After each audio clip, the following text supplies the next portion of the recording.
How much water do you think it takes to make one pair of cotton jeans? This much? Maybe this much? Well, it's actually more like this much. It actually takes 7,600 liters to only make a single pair of jeans, and when you see this visualization of just how much water it takes to make such a small item of clothing, is it any wonder why the fashion industry is actually one of the largest polluters on Earth? Cotton is one of the primary causes of this water use. Cotton is the most extensively produced and profitable non-food crop in the world, accounting for nearly half of all textiles. Its production accounts for around 7% of all labor in developing countries and employs more than 250 million people worldwide. Cotton has a global reach, yet current cotton production methods are unsustainable, threatening the industry's ability to maintain future supply.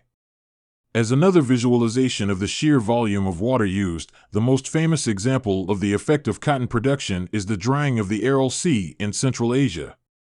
Only 50 years ago, the Aral Sea covered 66,000 kilometers squared and was surrounded by smaller lakes and biologically varied marshes and wetlands. However, overexploitation, mainly for agricultural purposes, has depleted this valuable resource. The Aral Sea had split into two bodies of water by 1987, the Small and Large Arals, and the latter had split again 2 decades later. The old sea floor, an area the size of Denmark, is now exposed as dry mud flats, tainted with salt and chemical residues deposited by deadly dust storms. Over the last 3 decades, sand deserts have replaced more than 95% of the marshes and wetlands. The Aral Sea has almost completely dried up as a result of intensive water extraction for cotton production by Uzbekistan, leaving an irreparable ecological impact. The Aral Sea is nearly dead biologically. The sea was home to 24 native fish species prior to the introduction of intense cotton farming in the region. In the 1950s, more species were imported in an attempt to bolster domestic fisheries, and by the end of the decade, the Aral Sea's fisheries were landing around 50,000 tons of fish each year.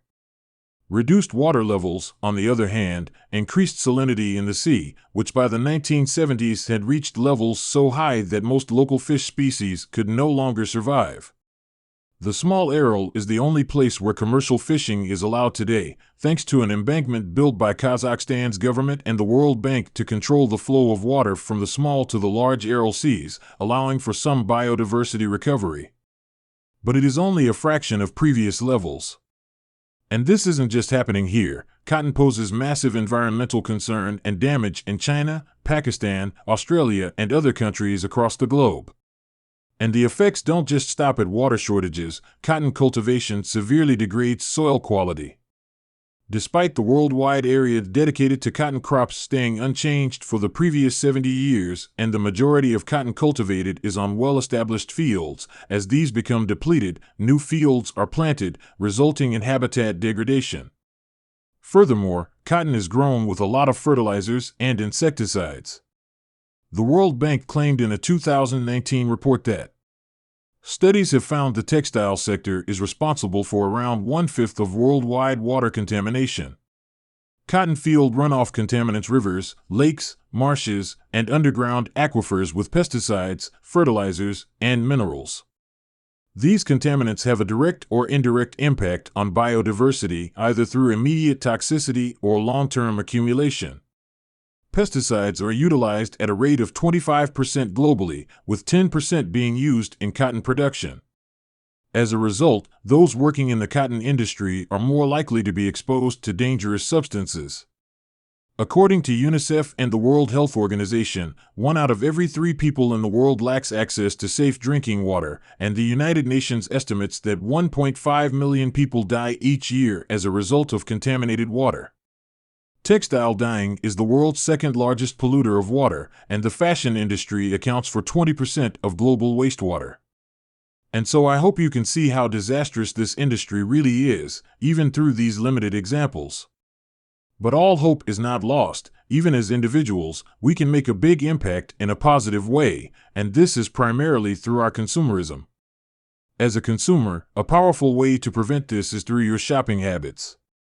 Fashionable and cheap textiles may be amusing, but they are not eco-friendly. These products are usually made using less expensive toxic chemicals that can contaminate local water sources after you wash them at home. Try to buy durable and high-quality products produced by ethical organizations that work to reduce water pollution. Furthermore, purchasing second-hand clothes and supporting local NGOs can greatly reduce a person's negative impact. Thank you for watching, and I hope this was informative.